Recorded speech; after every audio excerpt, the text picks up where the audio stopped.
Good morning students. तो last class में आप लोग को जो होमवर्क दी थी आप लोग किए हो। लास्ट क्लास आप लोग का होमवर्क में क्या था? The cost price of 12 article is equal to the selling price of 10 articles, then find out its profit and loss percentage. क्या आप लोग वो कर लिए हो? चलिए ठीक, जो लोग कर लिए हैं ठीक है, और जो लोग नहीं किए हैं वो लोग अपना आंसर्स देख लें। तो सबसे पहले आप लोग को क्या बताया गया है? कॉस्ट प्राइस ऑफ 12 आर्टिकल, यानी कि यहाँ पर जो आपका परचेज क्वांटिटी है, ठीक है, ये आपका परचेज क्वांटिटी है। परचेज क्वांटिटी आपको कितना दिया गया है यहाँ पे? 12 आर्टिकल्स का। और ठीक वहीं पर जब आपको सेलिंग क्वांटिटी का बात किया गया, सेलिंग क्वांटिटी आपको कितना दिया गया है? 10 आर्टिकल्स। ठीक, तो हम लोग एक नोट्स लिखे थे कि जब हमें प्रॉफिट और लॉस का कंपैरिजन करना होगा तो हमें क्या करना चाहिए? सबसे पहले परचेज क्वांटिटी और सेल क्वांटिटी को इक्वल कर लेना चाहिए। क्या आप लोगों का यहाँ इक्वल है? नहीं है ना? तो सबसे पहले हमें क्या करना पड़ेगा? परचेज और सेल क्वांटिटी को इक्वल करना पड़ेगा। आया समझ में?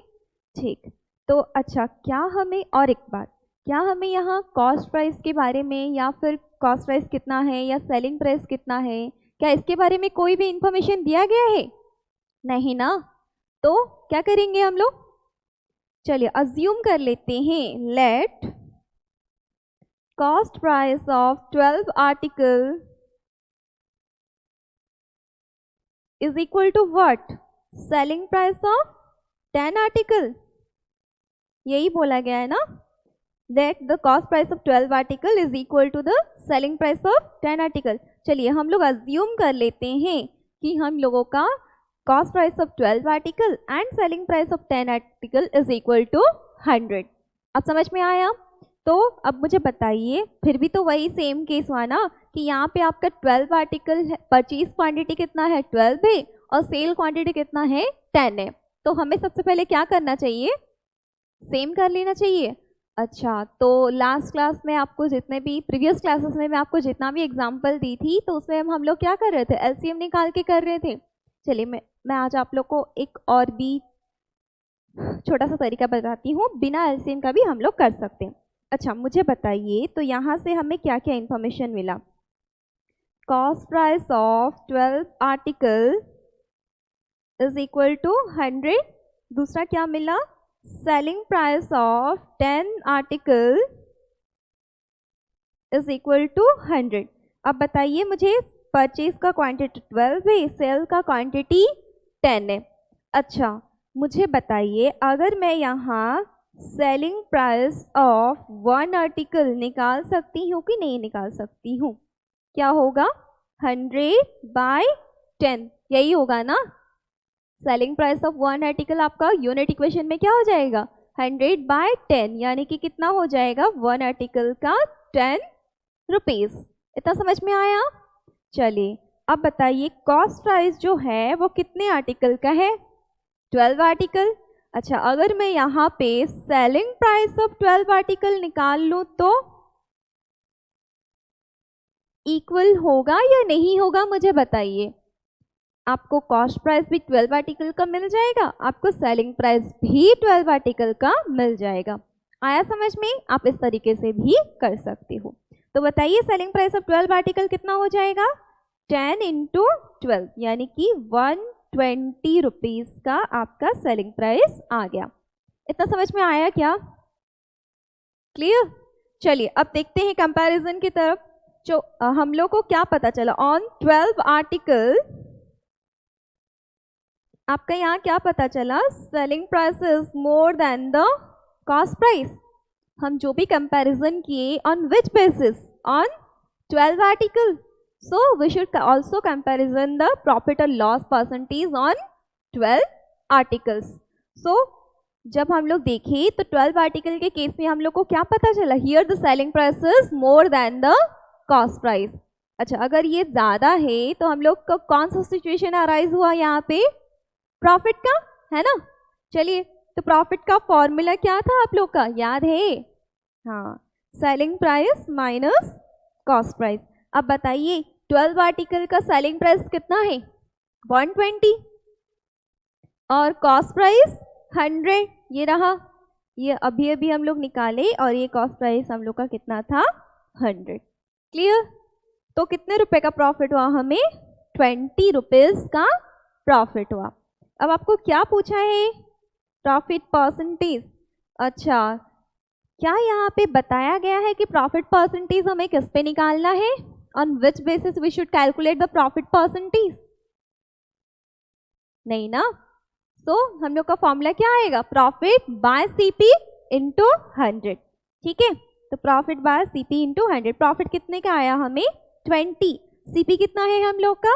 100 इंटू 100, यानी कि आपको टोटल 20% का प्रॉफिट आया। इतना समझ में आया कि नहीं आया, मुझे बताओ आप लोग सबसे पहले। क्लियर? चलिए जल्दी से लिख लीजिए।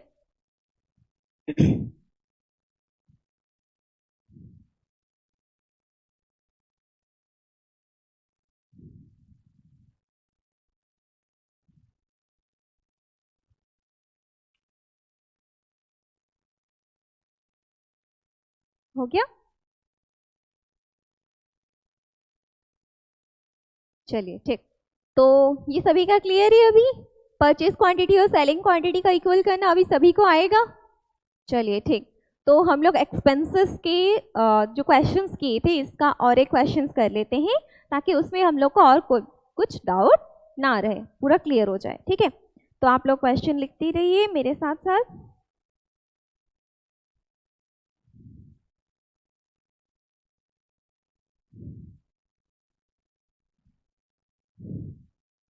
A cattle trader purchased 10 cattle at the rate of 2,500 each, paid to the broker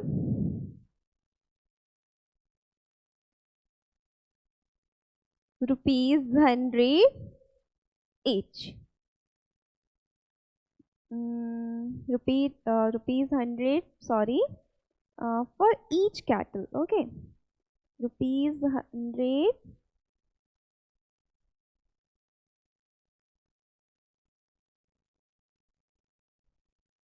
for each cattle. Okay, he kept the cattle for a week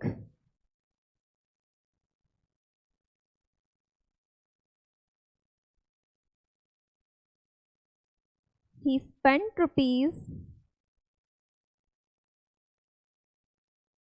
₹4,000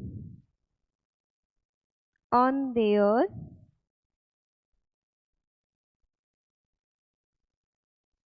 fooding.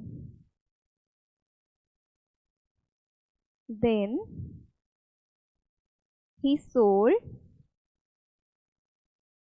7 cattle at the rate of 3,700 each, and 3 cattle at the rate of 4,000 each. Okay, he paid ₹50 per cattle.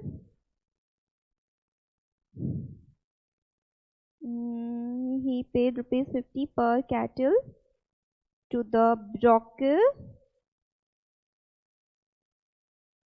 for their selling. Okay, so find out his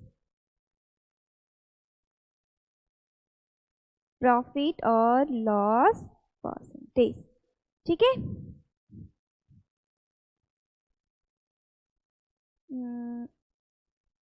clear? A cattle trader purchased 10 cattle at the rate of 2,500 each, paid to the broker 1,000 for each cattle. Sorry, सब लोग यहाँ पे एक word छूट गया था, for each cattle he kept the cattle for a week, he spent rupees 4,000 on their fooding.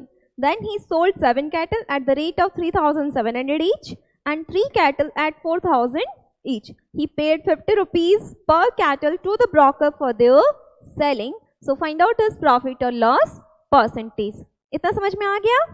चलिए अब सॉल्यूशन कर लेते हैं। ओके, मैं स्क्रीन बड़ा कर लेती हूँ। ओके,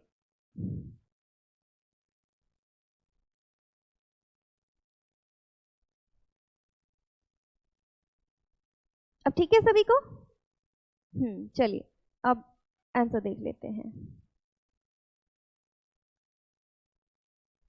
ठीक है, आपको बोला गया है एक कैटल ट्रेडर था और वो कितना 10 कैटल को 2,500 ईच में खरीद रहा है। तो सबसे पहले देख लेते हैं आंसर में आपको क्या बोला गया।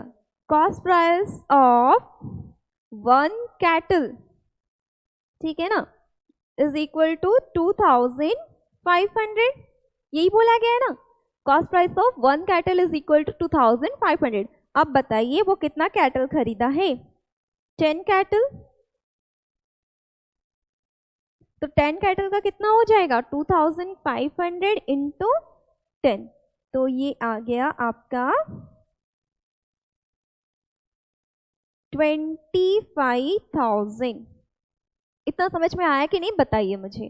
ठीक है, तो total 10 cost price of 10 cattle कितना हो गया आपका? 25,000। अच्छा, और क्या बताया गया है? he paid to the broker ₹100 for each cattle। अच्छा, ब्रोकर को वो क्या देंगे? ब्रोकरेज, याद है ना, मैं बताई थी। The amount which is paid to the broker for the purchasing or selling of the goods is called as brokerage। ठीक है, and brokerage is also an expenses and it should be included in what? Cost price of the goods। ठीक है, तो हमें यहाँ brokerage के बारे में क्या बताया गया कि वो पर कैटल 100 रुपीज का ब्रोकरेज दे रहे हैं। उनके पास टोटल कितना कैटल है खरीदने के लिए? 10 कैटल्स।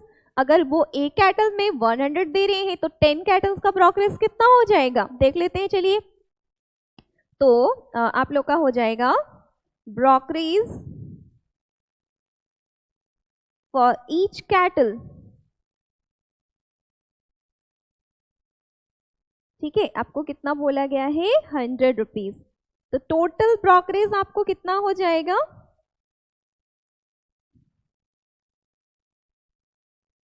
टोटल ब्रोकरेज हो जाएगा आपका 100 रुपीज पर कैटल का, और आपके पास 10 कैटल है खरीदने के लिए, तो टोटल 1,000 रुपीज हो गया। इतना समझ में आया?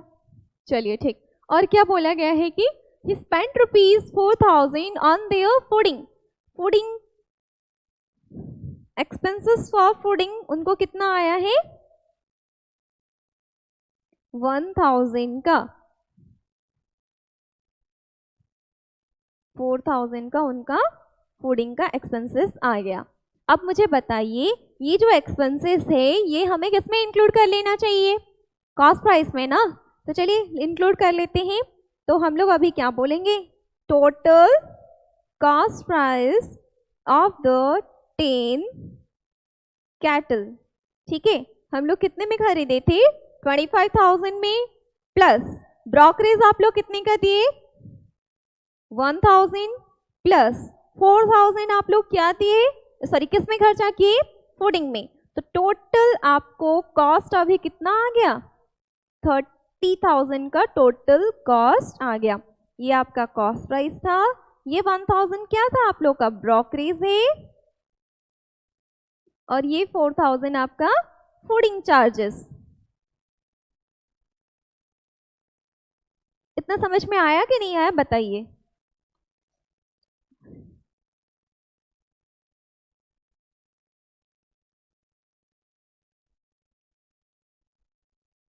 अब ठीक है। तो टोटल चार्जेस आपका कितना हो गया? 30,000। तो टोटल मिला के आपका total cost price of the 10 cattle कितना हो गया? 30,000 का आप लोगों का टोटल हो गया। अब समझ में आया कि नहीं? किसी को बताओ, किसी को कुछ डाउट है क्या? चले आगे हम लोग। अब क्या बोला गया है? Then he sold the 7 cattle at the rate of 3,700 each and 3 cattle at 4,000 each. तो 10 का 10 कैटल वो बेच दिए, बट अलग अलग प्राइस में बेच रहे हैं। दो कैटेगरी हो गया सेलिंग का। पहला जो 7 ठो है वो उसको कितने में बेच रहे हैं, 3,700 में बेच रहे हैं, और बाकी का जो 3 कैटल बच गए वो उनको कितने में बेच दिए, 4,000 ईच में बेच दिए। चलिए देख लेते हैं।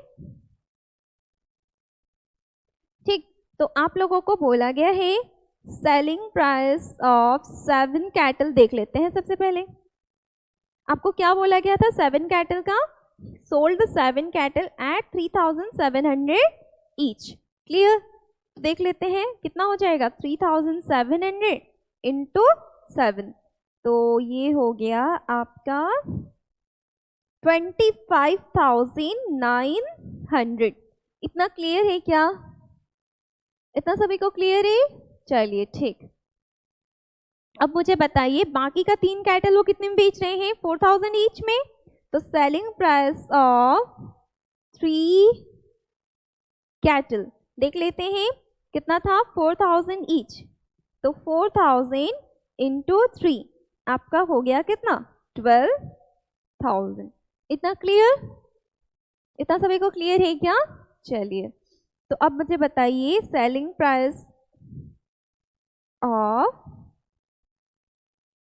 10 कैटल कितना हो गया आप लोगों का, 25,900 आप लोग का 7 ठो से मिला, बाकी का 12,000 आपको यहाँ से मिल गया। तो आपको टोटल हो गया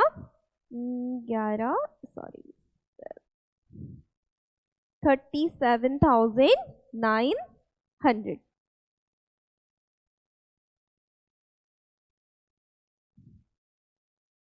क्लियर, इतना समझ में आ गया, 37,900। अब मुझे बताइए और क्या बोला गया था आप लोग को, फिर बोला गया है ही पेड ₹50 पर cattle to the broker for their selling. वो 50 रुपीज कैटल को जो बेच रहे हैं उसके लिए वो ब्रोकरेज दे रहे हैं। ठीक, अब मुझे बताइए, अब आप खरीदते वक्त ब्रोकरेज दे रहे हो तो ये आपका एक्सपेंसेस, सेलर का एक्सपेंसेस हो गया ना। जब आप बेच रहे हो, ठीक है, जब आप बेच रहे हो कैटल्स लोगों को बेचे, 10 का 10 कैटल बेचे ना आप लोग, तो 10 का 10 कैटल बेचने के लिए भी आप लोग किसका रेफरेंस लिए थे, ब्रोकर का रेफरेंस लिए थे। अब ब्रोकर जो है वो अपना पैसा आके मांगेगा कि नहीं मांगेगा, आपसे मांगेगा ना, तो हमें तो उसको देना ही पड़ेगा। तो कितना कितना दे रहे हैं हम लोग, 50 पर कैटल। ठीक है, तो हर कैटल के लिए हमें कितना देना पड़ रहा है, 50 रुपीज देना पड़ रहा है। तो टोटल ब्रोकरेज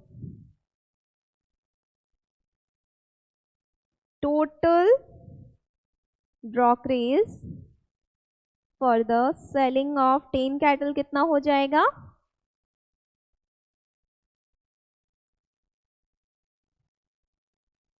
आपका हो गया 37, ये हो गया 50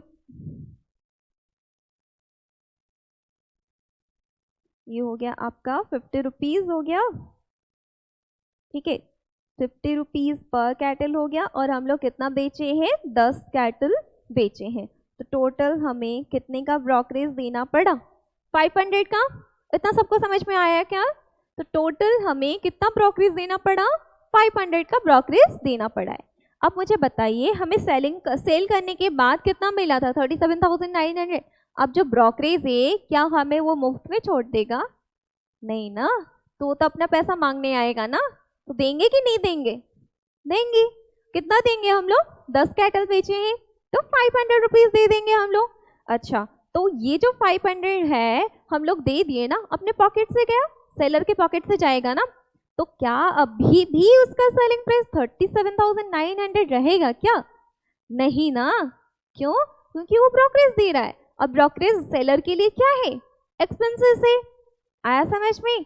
ब्रोकरेज जो है वो सेलर के लिए क्या है, एक्सपेंसेस है, तो उसको एक्सक्लूड करेगा ना। समझ में आ गया? ठीक, तो अब देखते हैं net selling price of 10 cattle. इतना समझ में आया?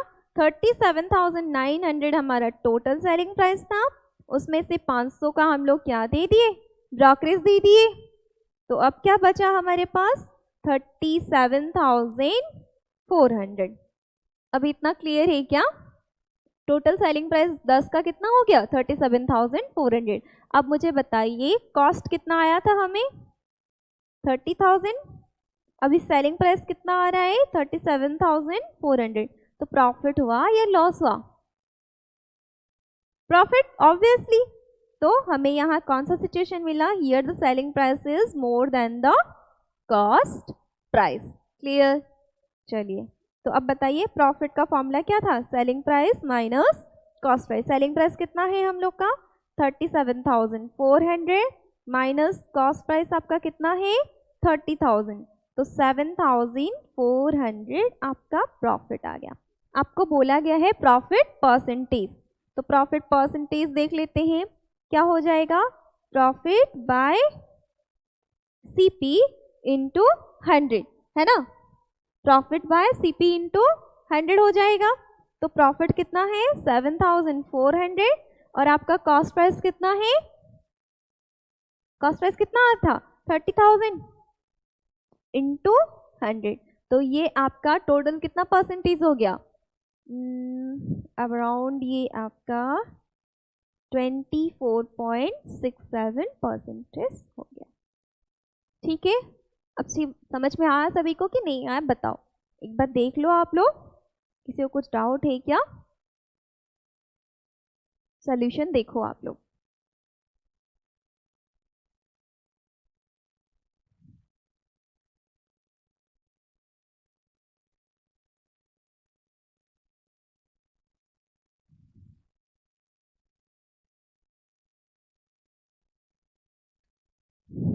हो गया? किसी को कुछ डाउट है? नहीं? चले आगे हम लोग। ओके, ठीक है।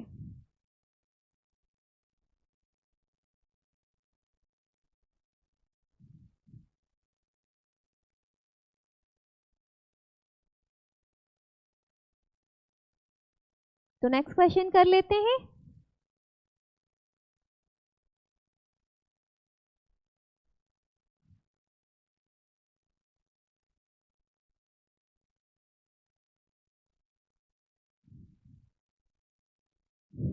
चलिए, ठीक।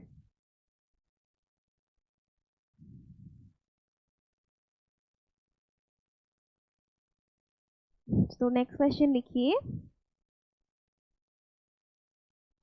A shopkeeper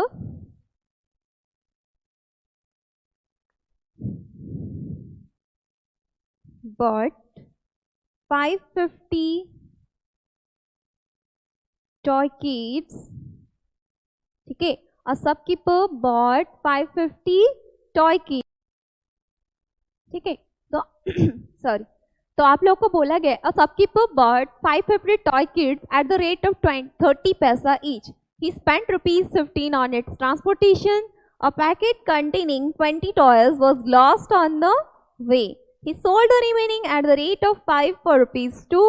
Find his gain or loss percentage. Okay, तो आपको बोला गया है कि एक शॉपकीपर है कि और वो कितना टॉयज खरीद रहा है? 550 टॉयज खरीद रहा है, ठीक है? तो इतना खरीदने के बाद वो कितने में खरीद रहा है? 30 पैसा ईच। तो हमें सबसे पहला इंफॉर्मेशन क्या मिला है? ठीक है, तो सबसे पहला इंफॉर्मेशन हमें ये मिला कि जो शॉपकीपर है, cost price of 1 toy kit कितना है? 30 पैसा, ठीक है? तो सबसे पहला यही इंफॉर्मेशन मिला ना। फिर आपको कितना का कॉस्ट प्राइस चाहिए? 550 टॉय किड्स का चाहिए। तो क्या करेंगे? इनटू सिंपल, आपको बताई थी मैं कॉस्ट प्राइस के लिए टोटल कॉस्ट ऑफ क्या होता है? Number of units purchase into cost price per unit. तो देखिए नंबर ऑफ यूनिट्स कितना है? 550 इंटू 30 पैसा। तो ये आपका कितना हो गया? 16500 पैसा। अगर मैं इसको रुपीज में कन्वर्ट करूं तो ये कितना हो जाएगा? 165 रुपीज। इतना समझ में आया कि नहीं आया? बताइए मुझे सबसे पहले। हो गया? तो 165 रुपीज आप लोगों का क्या हो गया? Total cost price, sorry cost price of 550 toy kits हो गया। अब आपको फिर से क्या बोला गया? He spent ₹15 on its transportation, ठीक है। वो ट्रांसपोर्टेशन में कितना खर्चा किया है, 15 रुपीज का ट्रांसपोर्टेशन खर्चा किया है वो। अब मुझे बताइए, अगर वो 15 रुपीज का ट्रांसपोर्टेशन का एक्सपेंसेस किया है तो वो एक्सपेंसेस हमें किस में इंक्लूड कर लेना चाहिए, कॉस्ट प्राइस में ना। चलिए कर लेते हैं। तो ट्रांसपोर्टेशन चार्जेस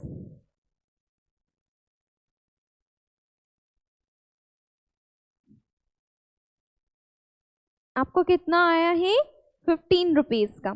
तो total cost price of 550 toy kids आपका कितना हो जाएगा, 165 रुपीज हमें कॉस्ट आया था, प्लस ट्रांसपोर्टेशन का चार्जेस हमें 15 रुपीज का आ रहा है। तो टोटल हमें 180 रुपीज का क्या हो गया, कॉस्ट लग गया। अब समझ में आया सभी को, किसी को कुछ डाउट है बताओ, क्लियर क्लियर ना। चलिए ठीक। तो नेक्स्ट देखते हैं हम लोग। अब क्या बताया गया, a packet containing 20 toys was lost on the way. तो हमें पता चला कि 20 टॉयज आपका क्या हो गया, रास्ते में कहीं खो गया। तो number of toys lost, number of toys lost on the way कितना है, 20 टॉयज। अब मुझे बताइए रिमेनिंग कितना बचेगा, 550 टॉयज हमारे पास था, 20 टॉयज आपका लॉस्ट ऑन द वे हो गया। अब हमारे पास कितना बचा, 530 टॉयज। अब सवाल ये है कि पहले हम लोग को बताया गया था कि 550 टॉयज का कॉस्ट प्राइस कितना है, 180। अब 530 टॉयज का कॉस्ट प्राइस कितना लोगे आप लोग,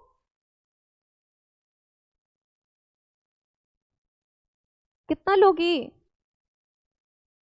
यूनिट इक्वेशन करेंगे कि 550 का 180 था तो 530 का कितना होगा, ऐसा करेंगे।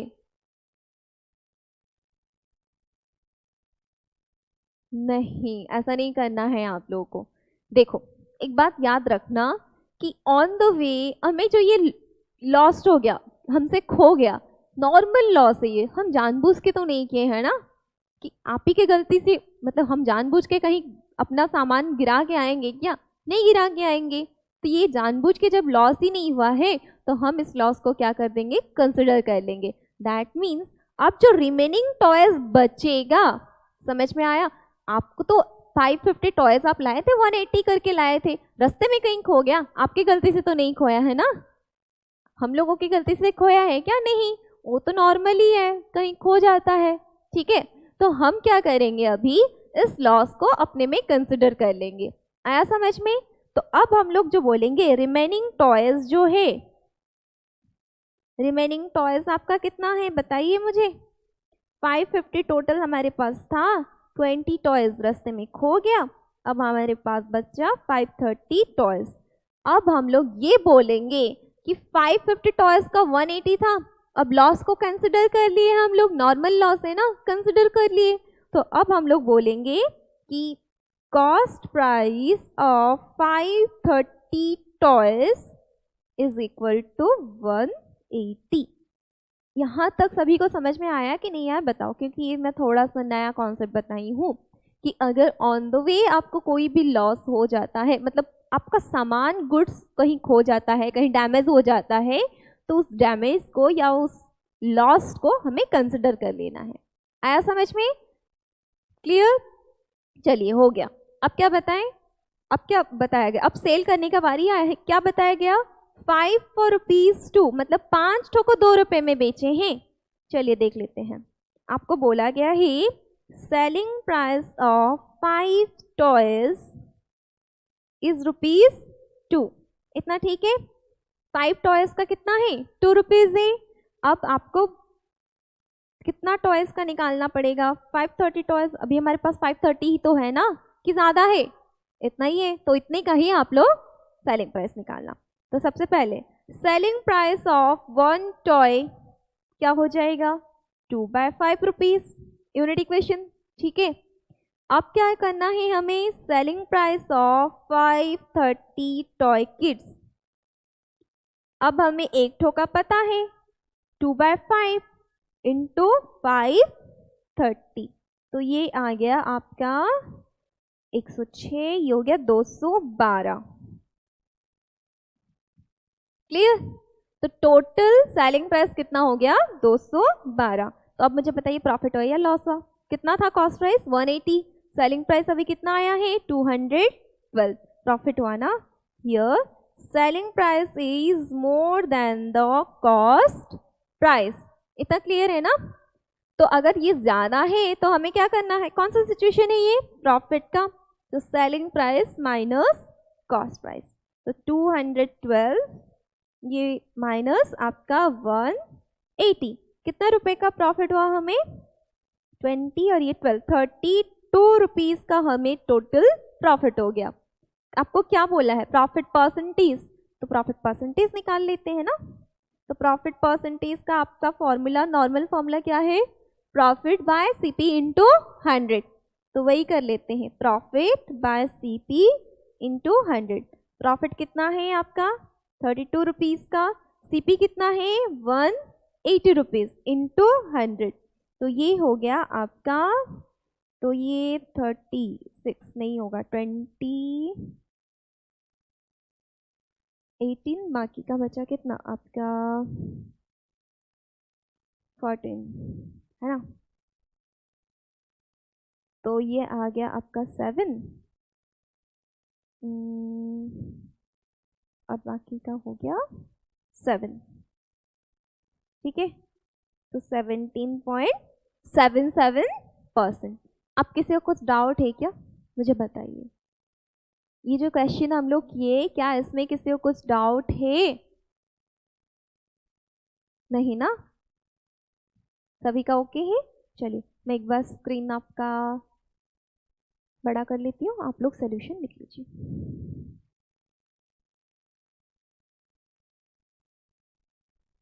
हो क्या? जल्दी से लिख लीजिए।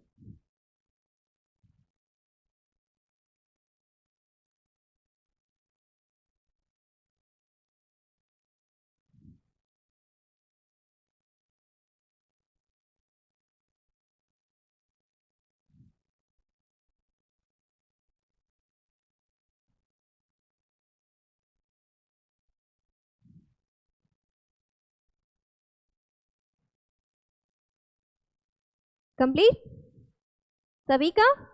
मैं फिर से एक बार रिपीट कर देती हूँ, आपको क्या बोला गया था? A shopkeeper buys 550 toy kits at the rate of 30 paisa each. ठीक है, 550 टॉय किट्स वो खरीदा था, कितने में? 30 पैसा ईच में खरीदा था।